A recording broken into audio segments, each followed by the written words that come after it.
Order! Order! You are an incorrigible delinquent at times. Behave yourself, man! It's the investigation that has dominated Washington politics for nearly 2 years.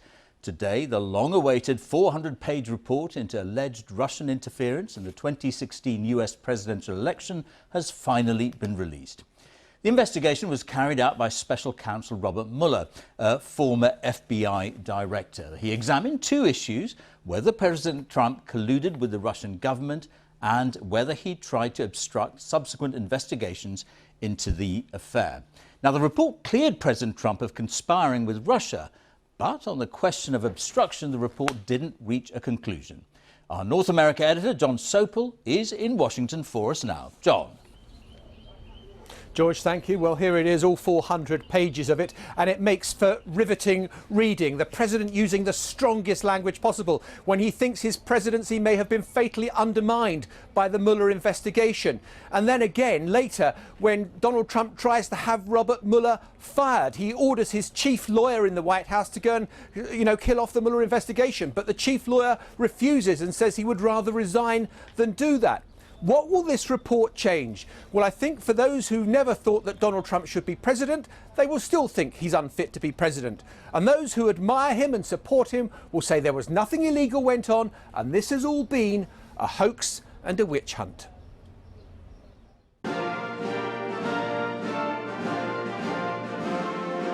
A watershed moment for this president, and maybe the presidency itself. Donald Trump was at the White House meeting wounded warriors, but from his 2-year-long battle with Robert Mueller, he feels he's emerged unscathed, his reputation intact. He said his guests were having a good time. I'm having a good day too. It was called No Collusion, No Obstruction. I'm having it. Before publication of this long-awaited report, the president tweeted this with its Game of Thrones styling. And his team put out this video. No collusion. There was no collusion. No collusion. His Attorney General weighed in with what amounted to a pre-buttal of the report, as at this stage it hadn't been published, defending the president's anger and behaviour that some saw as an attempt to obstruct justice. As the special counsel's report acknowledges, there is substantial evidence to show that the president was frustrated and angered by his sincere belief that the investigation was undermining his presidency, propelled by his political opponents, and fueled by illegal leaks. But for all that, Mueller identified 10 occasions when the president may have obstructed. Nothing that passed the criminal threshold, though. And on the other question of whether there was collusion between the Trump campaign and the Russians, a clean bill of health. Thanks to the special counsel's thorough investigation, we now know that the Russian operatives who perpetrated these schemes did not have the cooperation of President Trump or the Trump campaign, or the knowing assistance of any other American for that matter. That is something that all Americans can and should be grateful to have confirmed. The Mueller report is being devoured on Capitol Hill, debated online. Democrats aren't buying the argument that the president did nothing wrong.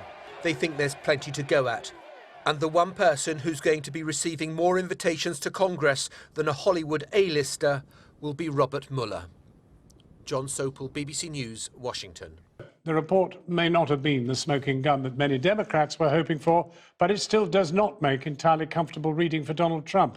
His legal team described the report as a total victory, but remaining allegations of obstruction of justice are now fully laid bare. Robert Mueller describes how President Trump tried to have him fired as the investigation was in progress. Our reporter, Danny Isdale, is in Washington, D.C. Danny, how is this report going down? Well, John, it depends on who you ask. This document has the power to enthuse both Donald Trump supporters and critics in equal measure, it seems.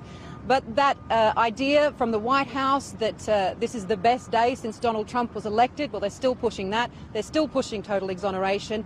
For those who don't believe that, I mean, it didn't fly then and it doesn't fly now. This is a 448-page document, a beast of a document. We only got it 3 hours ago. We've been waiting for it for 2 years, but it is all laid bare there in black and white with some parts redacted. So what have we learned? Well, on collusion, we already knew that the report would find that there was no evidence of direct collusion between Trump team associates and Russian government officials, but it did say there were multiple contacts between those two parties, so not criminal, but pretty unedifying when you see it in black and white. And on obstruction, that's where most of the interesting detail we're getting is here. It is instance after instance described by Robert Mueller of where Donald Trump or associates could potentially obstructed the investigation, hijack it, try to control it at different parts in its journey, even try and get rid of Robert Mueller himself. So on this matter, President Trump is not, as he likes to say, totally exonerated. Rather, the report says if we had the confidence after a thorough investigation of the facts that the president clearly did not commit obstruction of justice, we would so state. However, we are unable to reach that judgment. Now, many pages remain redacted. There is a lot we don't know. Here's what we do. The Justice Department has appointed special counsel. Season after season, indictment after indictment. Friday's indictment charged 13 Russian nationals. It's hung heavy in the air for almost an entire presidency. There was no collusion, there was no obstruction, everybody knows it. 23 months, more than 2,000 subpoenas. It's the first Trump campaign advisor to be arrested. 500 search warrants. Today, the Mueller Report, redacted but released. I can tell you I have it. It says report on the investigation into Russian interference in the 2016 presidential election. As an entire nation began speed reading, the president, holding an event for veterans, gave his quick-fire verdict. I'm having a good day too. It was called No Collusion, No Obstruction. This hoax that should never happen to another president again. But what did he think back in May 2017 when then Attorney General Jeff Sessions told him a special counsel had been appointed? The report cites as submitted evidence a note from one aide saying he slumped back in his chair and said, "Oh my God, this is terrible. This is the end of my presidency. The following month, we learn President Trump told his White House counsel Don McGahn to remove Mueller. McGahn did not carry out the direction, however, deciding that he would resign rather than trigger what he regarded as a potential Saturday night massacre. A Watergate reference. Richard Nixon eventually managed to get the independent prosecutor investigating him fired, but as we know, that didn't end well. One man President Trump did fire, FBI Director James Comey. The report concludes the president had the authority to remove him, but also that there's substantial evidence he did so because of Mr. Comey's unwillingness to publicly state the president was not personally under investigation. In all, Mueller detailed 10 episodes involving actions by the president that might have constituted obstruction, but the evidence we obtained about the president's actions and intent presents difficult issues that prevent us from conclusively determining that no criminal conduct occurred. Accordingly, while this report does not conclude that the president committed a crime, it also does not exonerate him. The Attorney General, Bill Barr, who held a press conference 2 hours before the report was even released, concluded he had non-corrupt motives and no case for obstruction. Don't you think it creates an appearance of impropriety for you to come out and sort of what appears to be sort of spinning the report before the public gets a chance to read it? He reminded the room he didn't have to release the Mueller report publicly. He chose to do so. Ma'am, was that the report? Was that the Mueller report, ma'am? Was that the Mueller report, ma'am? Lawmakers on Capitol Hill received their much-anticipated copies on CDs. Everyone in Washington may be talking about it, but today no one has heard the voice of Robert Mueller.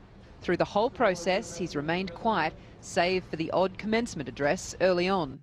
As the saying goes, if you have integrity, nothing else matters. And if you do not have integrity, nothing else matters. Now, the Democrat-controlled House Judiciary Committee has sent a letter to Special Counsel Mueller to testify himself, under oath on the Hill, by the end of next month. Until then, in the days and weeks ahead, details will be poured over, connections made, redactions held up to the light. The president is no longer in the legal crosshairs. They didn't exonerate him because the evidence didn't suggest he should be exonerated. Fights over what the document does and doesn't mean will carry on for far longer, well into the 2020 election campaign. Yes, this is a moment, a big one at that, but it is by no means the season finale of Donald Trump's reality drama, no matter what pre-prepared memes he tweets. Danny Eisdale in Washington. Joining us now from Washington, D.C. is Alice Butler-Short. She's the founder and president of Virginia Women for Trump, and Max Bergman, director of the Moscow Project, which investigates President Trump's alleged links with Russia. It's very interesting, given that this report does not, in fact, actually convict the president in any form, although he's not exonerated, Alice Butler-Short. One wonders why he needed to try and fire Mr. Mueller twice during the investigation. Well, what I'm hearing from the lead-in here, again, is more of the same. More fake news, more of the twisting of words and twisting of facts and creating a story which does not exist.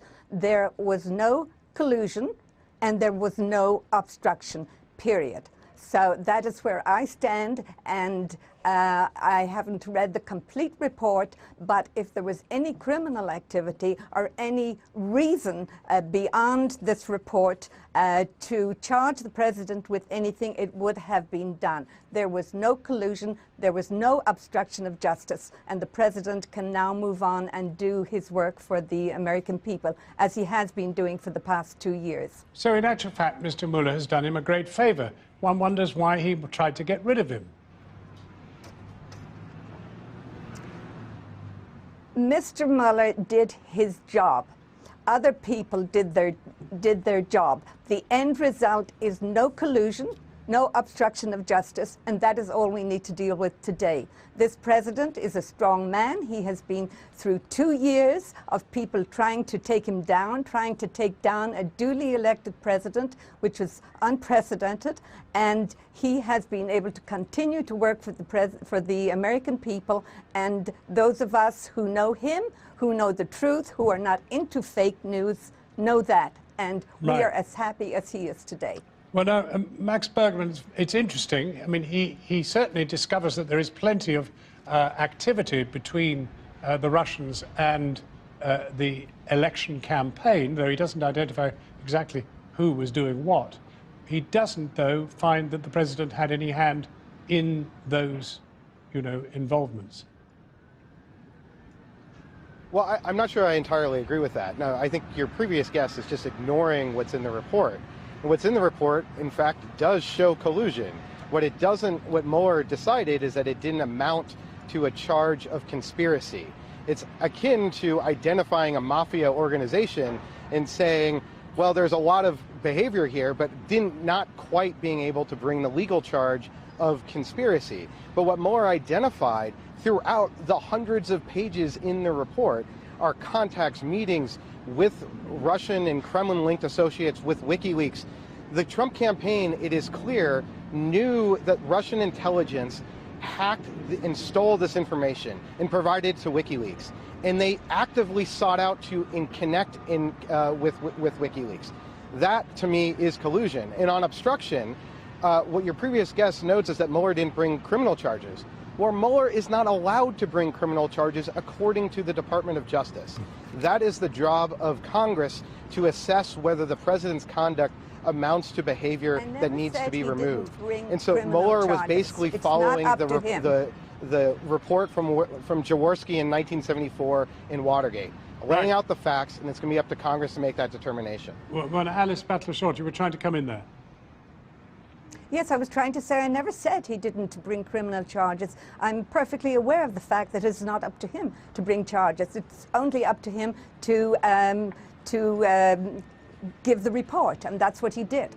And there is no evidence in the report that the president is guilty of anything. And I think we should move on from there to real news instead of continuing the fake news that we've had to put up with for the past 2 years. But I'm perfectly aware that it will start now with false allegations of obstruction of justice, and it will continue to play out like that because the media, or at least much of the media, is not interested in the There is a rather crucial element of the report from Mr. Mueller, which is that he finds he cannot, I quote, I cannot exonerate the president. He cannot be exonerated. That is not true. It is not up to Mueller to exonerate him. It is simply up to Mueller to present the report. There is no evidence in the report that the president should be charged by anyone for anything. We are into spin again. We are into fake news again, and you will probably continue that for the next 2 years, and maybe probably for 6, because the president is going to have an unprecedented landslide in 2020. Right, okay. And partly because the American people have seen through all of this collusion between the Obama and the Clintons. Right, okay. Max Bergman, it does seem quite extraordinary. I mean, in any other democracy, if it was proved that the Russians had been messing about with the democratic processes of a Western democracy, there would be all hell to pay. Why isn't there in America? Well, I think there might be. You know, this is the most shocking political scandal of all time. Your previous guest is very good at adhering to the White House talking points. But what is clear is that that Mueller laid out facts that are incredibly damning of the president. And what we have here is that I think if this report came out 2 years ago, the reaction would be complete shock and the need to move to impeachment right away. We have to remember with Watergate, it wasn't until the very end of the process in which the country sort of demanded that Nixon be removed. Now, the country already believes that the president committed crimes. That is already before this report comes out. I think that is going to prompt Democrats to conduct significant hearings, to call Robert Mueller, and to really investigate this. And if it merits impeachment, then they should move in that direction. The facts are he did not find presidential collusion with the Russians, and he has not actually found him guilty of any crime. And that surely closes the book. No, so what I would say, no, the fact is that he didn't charge a conspiracy. What he has found is a number of contacts that from the Trump campaign with the Russians that could amount to collusion, which is not a legal term. So the question, I think, that is before Congress is not simply whether the president broke laws, which I think he did in the case of obstruction of justice, but whether the conduct is not befitting the president of the United States. Right. Let's leave it at that point. Let's leave it at that point. And let me just ask you finally, we haven't got much time, Alice Butler-Short, but you are relaxed, just very therefore. Quickly, I would like to say... You're very relaxed, then, as to what will transpire when Mr. Mueller goes before Congress in a month's time.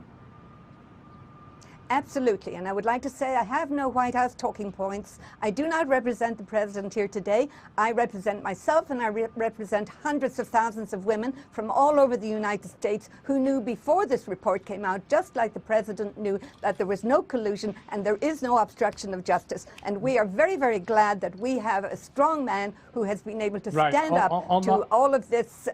On that note, Alice, I'm sorry to interrupt, but thank you very much indeed. We're out of time, but thank you very much for joining us, both of you. Thank you very much indeed. Thank you. Well, more details on this story are continuing to come out as journalists and politicians on both sides of the Atlantic continue to pore over the pages of this report. We'll return to it later in the programme. Donald Trump claims victory as the Mueller investigation is finally published. The report says there was no direct collusion between his presidential campaign and Russia and does not conclude he committed a crime. But I say it in front of my friends, this should never happen to another president again. This hoax, this should never happen to another president again. Thank you. But after 23 months of investigation, that's not the end of it. Robert Mueller highlights at least 10 instances when the Trump campaign engaged in potential obstructions of justice. So where does it all go from here? Well, joining us now from Washington, D.C. is Jackie Alamany, who is a political reporter at the Washington Post. Jackie Alamany, where does it go from here? I mean, is Mueller's appearance in Congress perhaps within the next month the next thing? I think so. I think that's then what we seem to be heading towards. You had a handful of chairmen of the House investigative committees release statements today calling for Mueller to come testify. I think there's still a number of unanswered questions that Congress especially are looking to answer, and that specifically relates to why Mueller did not make a prosecutorial call himself, which he outlined in his report. But I think people are now want even more information between the communications between Attorney General Barr and Robert Mueller about why Barr made that call and Mueller didn't, and to further explain the processes behind that. Right. Well, now, I mean, you're steeped in this stuff. The Washington Post is it. But I mean, have you actually learnt anything you didn't know before today? Yeah, so these 10 instances of obstruction of justice, some of them were previously reported, some of them weren't. The reoccurring theme that was really reinforced here through this report is just the amount of times that the president has pressured his staff to try and thwart the Mueller, the special counsel's task of putting together this report, and how many times his staffers really refused to follow through on the president's directives. And that's a consistent theme we've seen throughout this presidency. Trump, spouting off various potentially incriminating or illegal requests, and his staff nodding their head in person and then leaving the Oval Office and refusing to do so. We also learned the amount of times and the breadth with which this White House inaccurately refutes and miscasts certain events. There's one especially notable section in there where Sarah Huckabee Sanders admits that she's the White House press secretary. She admits to the investigators that when she was briefing the White House press corps on why James Comey was fired, that she simply made up an excuse that Comey was disliked within the ranks of the FBI. So, there are certain themes here which the press had picked up on and reported out, but have all really been confirmed by the report. Very briefly, I guess, frankly, that this is going to be in a situation where the populism is rife. This is going to do Mr. Trump a world of good.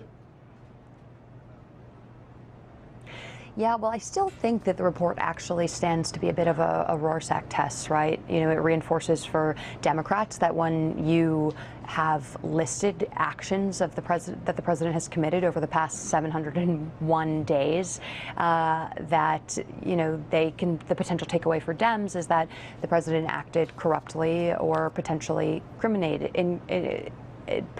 perform some incriminating things and maybe obstructed justice in the opinions, again, of Democrats. But then on the right, you're completely correct. Jackie, I'm afraid we're out of time, but thank you indeed for your help. Donald Trump thinks it's game over, but the decision won't be his. Much depends on Congress's next move.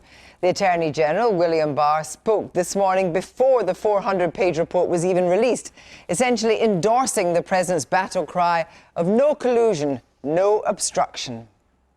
After nearly 2 years of investigation, thousands of subpoenas, hundreds of warrants, and witness interviews, the special counsel confirmed that the Russian government sponsored efforts to illegally interfere with the 2016 presidential election, but did not find that the Trump campaign or other Americans colluded in those efforts. But there are some very big questions over obstruction. 10 incidents of possible obstruction in the report. We now know, for example, Trump instructed his White House special counsel to get rid of Robert Mueller, not once, but twice. And obstruction was what did it for Richard Nixon all those years ago when he faced impeachment after Watergate. He resigned.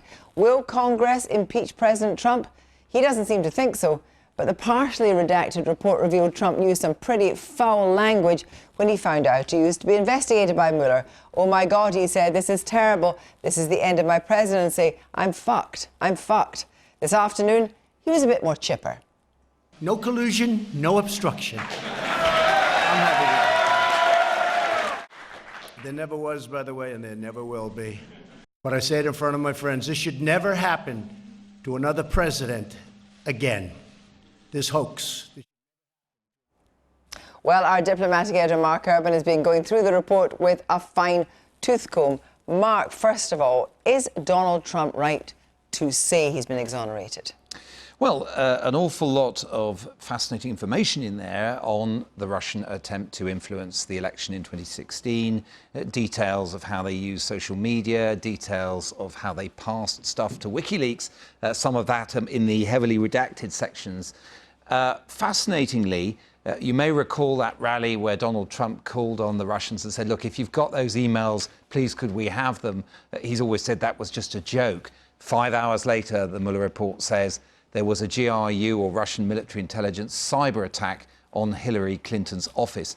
But although he can't prove a negative, Mr. Mueller's report is pretty clear on that collusion thing. If we look at what he's got to say, the investigation did not establish that members of the Trump campaign conspired or coordinated with the Russian government in its election interference activities. So pretty much a clean bill of health on that one, hence the delight of Donald Trump and his supporters today. But all these enumerated episodes of obstructing justice, attempts to obstruct justice. Yes, I mean, we would call it perverting the course of justice. Yeah. Obstruction is the American legal concept.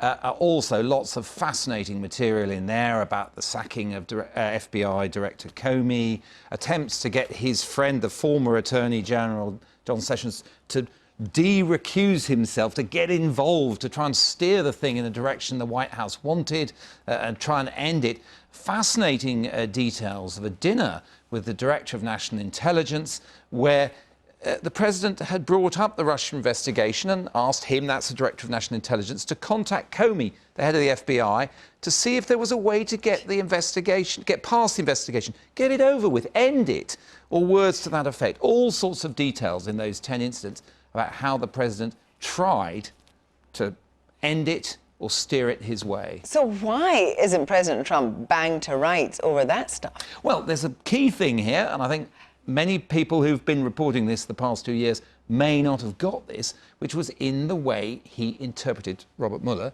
his remit in carrying out this inquiry. And what he had to say about that, and it's critical, it's a critical operative sentence in the whole thing, is because we determined not to make a traditional prosecutorial judgment, i.e. he's not there to prosecute the president, we did not draw ultimate conclusions about the president's conduct. But then he goes on. Yes, indeed. And then he explains there was guidance from the Justice Department which was about the difficulty of him indicting a sitting president. We recognise that a federal criminal accusation against a sitting president would place burdens on the president's capacity to govern and potentially preempt constitutional processes for addressing presidential misconduct, i.e. impeachment. He didn't want to be the one who formally accused the president, particularly on these obstruction of justice charges. If it was to be done, Mueller's clear message was it would have to be done by Congress. So it's going to be up to Congress, and of course, you know, the Republicans are in control of the Senate, the Democrats are in control of the lower house. And particularly the Judiciary Committee, which has already asked to see Mueller. Yes. Whether they're going to impeach. Yeah, no, that's the key thing they've got to decide now, is whether to take it to that next step. So, in fact, with all this business of not, the prosecutorial process and not following that, Trump needn't have been jumping up and down quite so hard. Yes, quite extraordinary. At one point, Mueller even goes into, well, the philosophical legal ramifications of he was absolutely convinced he hadn't colluded, so therefore was he obstructing, but still ends up saying that in all sorts of ways the language is carefully metered and measured in legal terms, that the record does not support various claims he made, that definitely he was trying to either end the inquiry or condition its shape. Thank you very much indeed. We'll hear from you again later on. Well, I'm joined now by Michael Caputo, an advisor to Donald Trump during the president's 2016 election campaign. Good evening, Michael Caputo. Thank you very much for joining us. You were name-checked 9 times in Mueller's report. We'll come to that in a moment. But you're a huge supporter and campaign advisor to President Trump. And what do you make of all the litany of attempts at obstruction? What do you make of that? Well, I make of it just like Attorney General Barr did. There's no provable crime of obstruction here. Obstruction is very difficult to prove in the United States. And there's also the question as to whether or not a president could even obstruct by firing his own constitutionally appointed officer.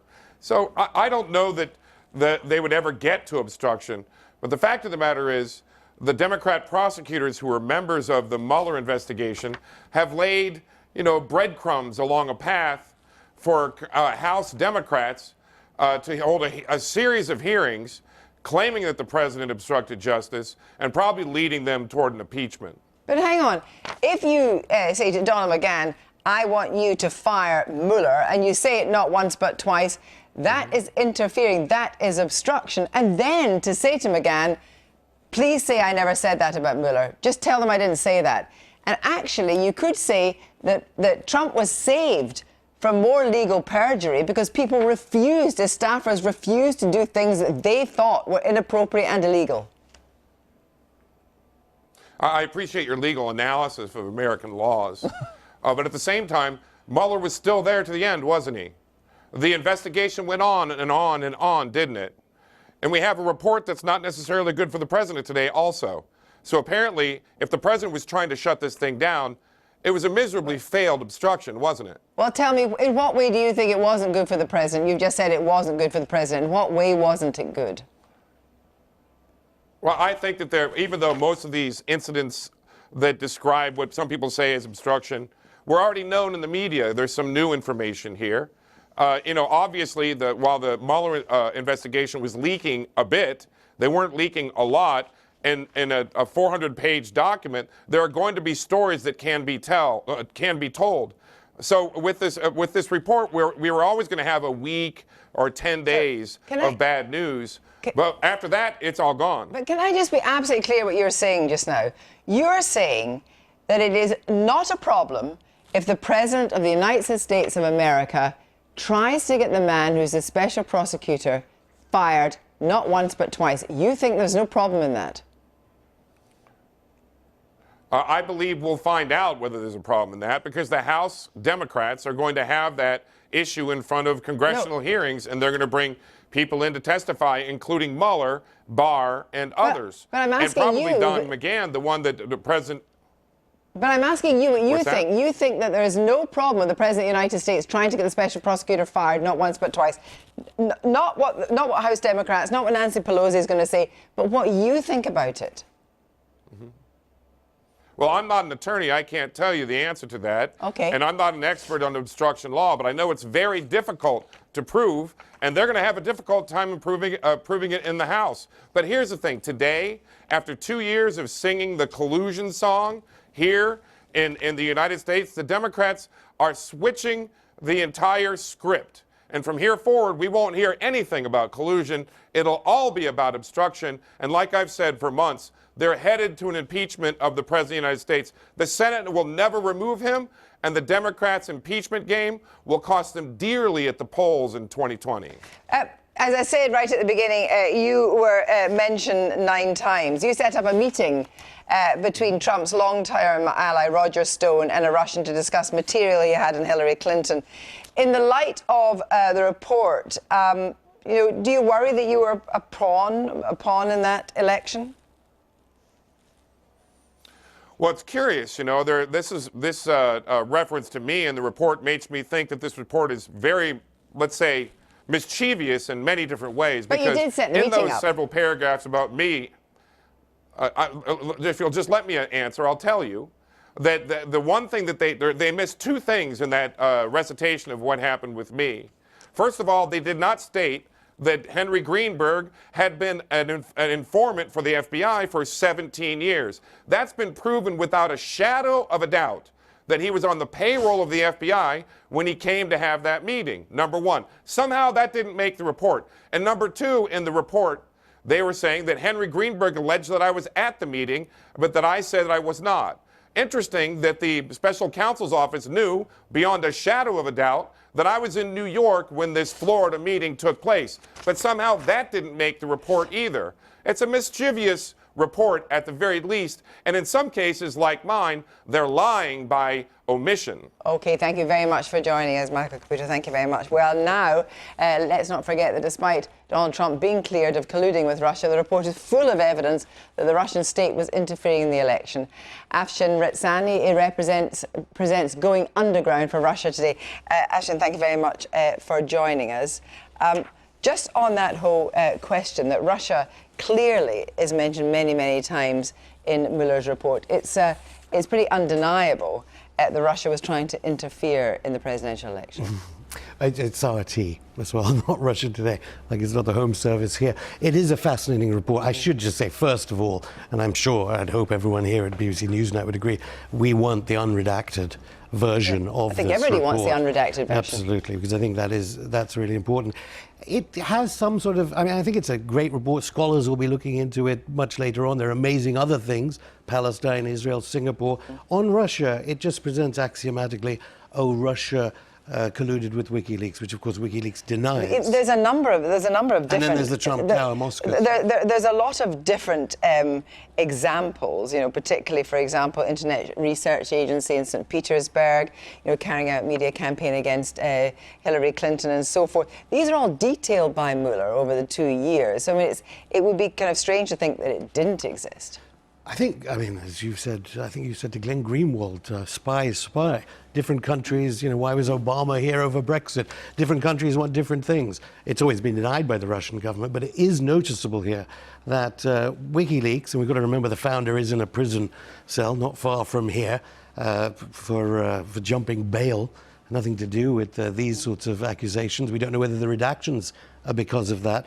Russia, it seems to take a lot from the Office of the Director of National Intelligence, if anything, which is so discredited, because it says my program going underground was somehow part of this massive conspiracy. I think what we have to remember, it's the leaks themselves. Get away from process. They tried to sabotage Bernie Sanders' 2016 campaign. He's now the favorite to meet the 2020 person. What it says in the report as well is that 12 Russians were actually charged with hacking the Department of Justice. There is no doubt there is Russian activity. You would accept that in relation. Sure there is, the Russian activity in relation to Trump's campaign, and it looks, the Vladimir Putin wanted Trump in the White House. You don't deny that. Does it? Well, I don't know about Vladimir Putin, but Vladimir Putin certainly wasn't Russia involved with Hillary Clinton on a uranium deal. That isn't in the report because Mueller, to give him credit, he was looking at this, and he had to start axiomatically with the GRU were involved in this, that WikiLeaks got it from Russia, of which there's no proof, and there's a case, and of course Chelsea But was he Manning wrong is to in. do all that? I think half the report is on obstruction of justice, and the other half reveals that you have a president who keeps telling his people things that he wants done, which are never done. What Mueller had to establish, as you know, he was investigating collusion.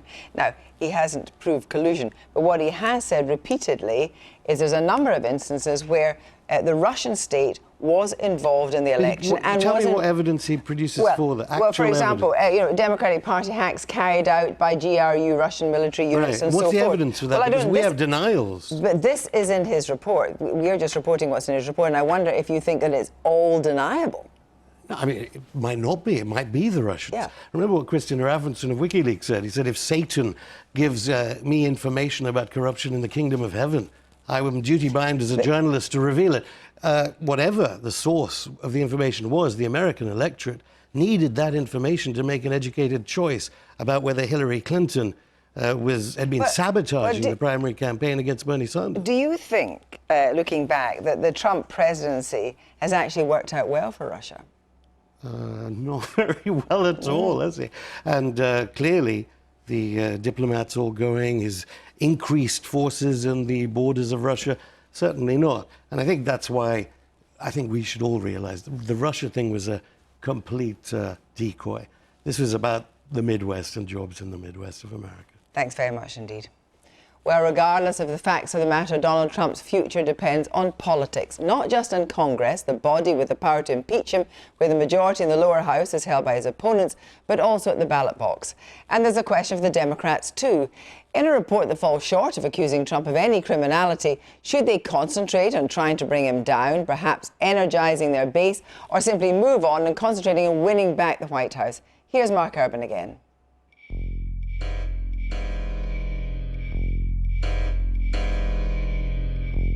With the report published, one thing's already clear. Far from providing closure, it heralds a new phase in the partisan battle between President Trump and his Democrat critics. They believe Robert Mueller, the special counsel, needs to testify to Congress, and quickly. I have formally requested that Special Counsel Mueller testify before the House Judiciary Committee as soon as possible so we can get some answers to these critical questions. The White House argues senior Democrats are just rather embarrassed that the report found no evidence that the president had colluded with Russia to get elected. Democrats argue testimony is needed, not least because the Attorney General spun Mueller's findings. For Barr to all of a sudden say, well, the president's innocent, he's got no business doing that, and it's an outrage for him to do that. And so having Mueller there to explain why he couldn't exonerate him might help the American people to understand the seriousness and the gravity and the outrage of President Trump's conduct. And Mr. Barr was asked today about whether President Trump had really got the clean bill of health he claimed from Robert Mueller. He made it clear that he had not made the determination that there was a crime. But of course, for Trump opponents, as collusion has fallen away as a possible grounds for impeachment, the question of possible obstruction of justice has assumed centre stage. Democrat-controlled committees in the House of Representatives plan to push forward with their own investigations.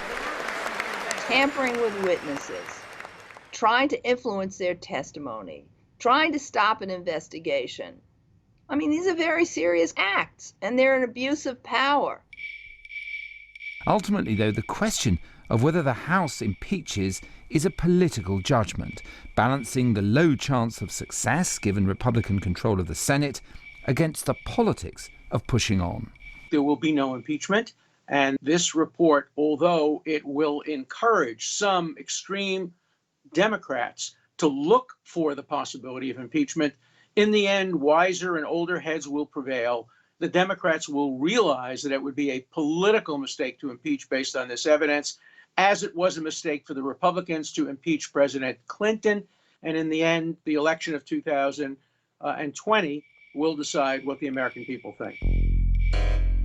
Tonight, signs that the Democrat leadership may indeed lack the stomach for impeachment, but they'll certainly use the report's contents for political effect as election primaries loom.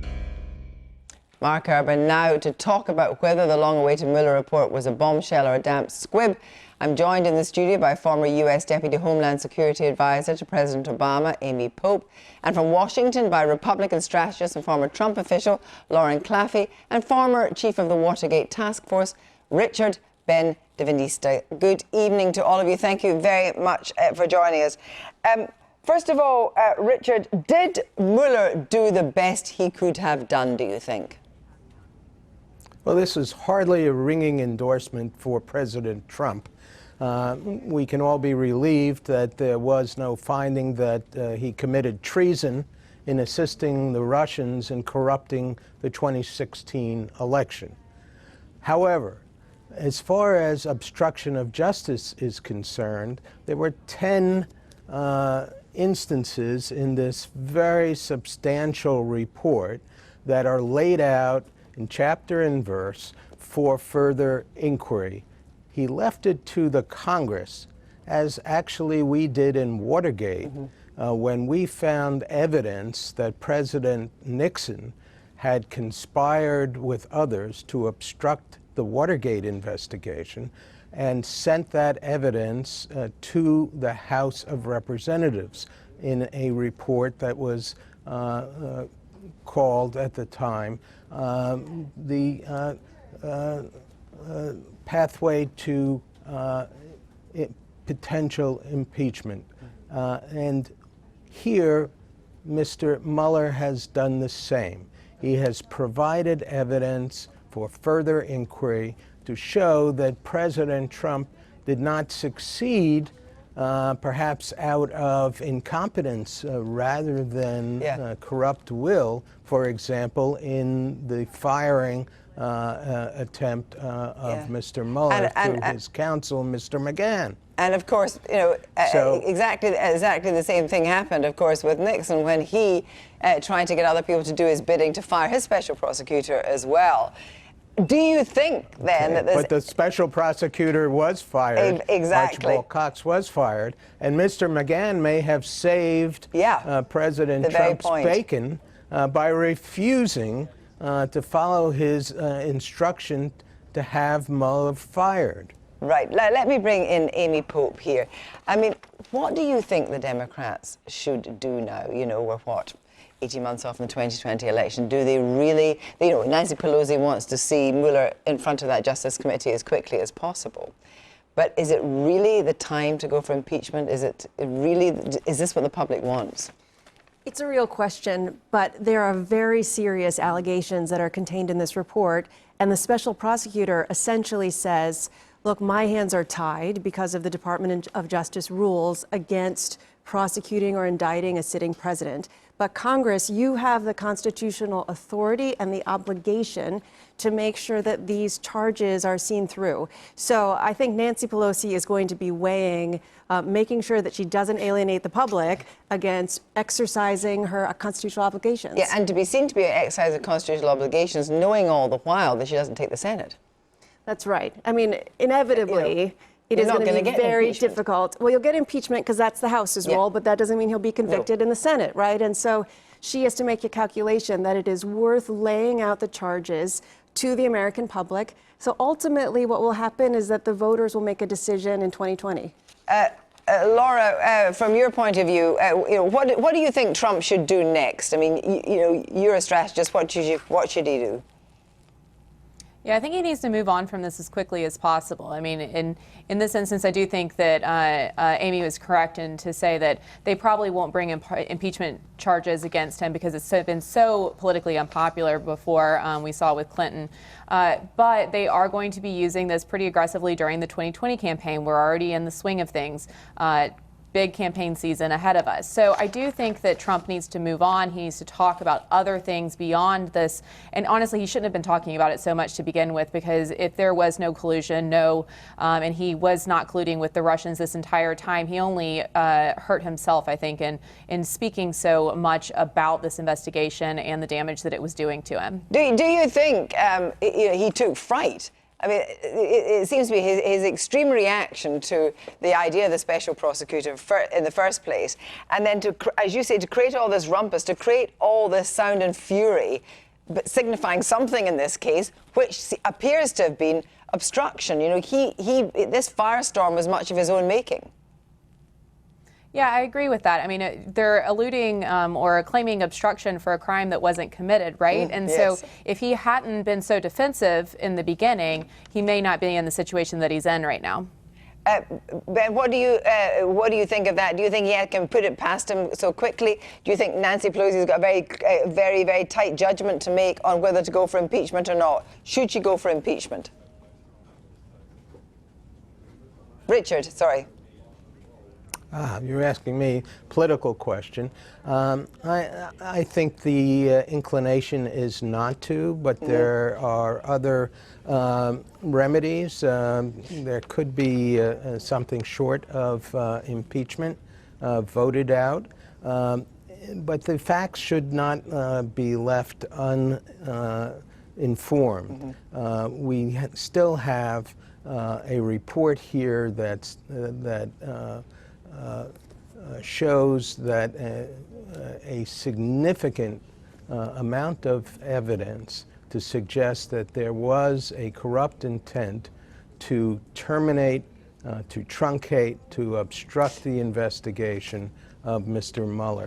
Why did he do that? What was Trump hiding? I think most Americans will apply that common sense matrix to the evidence here if they take the time to read it. And I suspect the Republicans will be very happy to hide it under the rug. I mean, Amy, you know, if you're working a steel mill and bringing home a wage that you weren't bringing home last year, if you have got a new job, if you are feeling some of the benefits of whether it is a transient economic boom, you don't care about this. I mean, we've learned about this about Clinton, haven't we? I think that's fair. But what we do know is that a significant amount of people, a percentage of the population here, does care. Is it about the moral authority of the commander-in-chief? It's the dignity of the office. Yeah. It's the moral authority. It is the fact that he's the president of the country, and there are a series of connections between him, his campaign, and a known adversary of the United States. This is the man who is meant to protect the national security of the United States, who seems to be putting his personal interest before the country's. Well, you say, Lauren, that he should move on from this, but, you know, obviously, you know, the Democrats are going to make sure that he doesn't. Is there any way that he can, as it were, atone for this? I think the Democrats are not going to move on from this on a congressional level. I think they'll have investigation after investigation. But on the campaign trail, I don't think that they're going to be pounding this as hard as perhaps Amy is indicating. We've already seen that this investigation has been going on a while, and the polling shows that people have made up their mind either way. If you're a Republican and you support Trump, you believe that it's a witch hunt and there was no collusion and there's nothing to see here. If you're a Democrat, you believe that he is unfit to be president, he is guilty, obstruction of justice, collusion, whatever it is, he is guilty. And those people are not moving from those positions. But what they do want to talk to the candidates about is those kitchen table issues that affect them every single day. Immigration, healthcare, education. And so they're not going to be tolerating much of this conversation from their potential candidate. Thank you all very much indeed.